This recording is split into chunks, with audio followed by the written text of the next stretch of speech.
बिस्मिल्लाहिर्रहमानिर्रहीम। यहाँ पर ज़िला कंबर शहदाद कोट सूबे सिंध के अंदर खड़ा हूँ।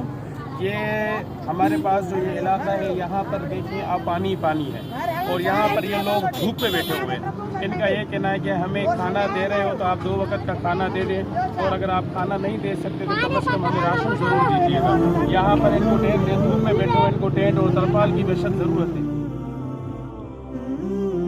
एक गुजारिश करना चाहूँगा कि हज़रात के लिए टेंट वगैरह और खाना, अगर हम राशन दे रहे हैं तो फिर तो हमें खाना देने की, पका पके खाने की देने की ज़रूरत नहीं है। और अगर हम राशन नहीं दे रहे तो 2 टाइम का ये कह खाना चाहिए।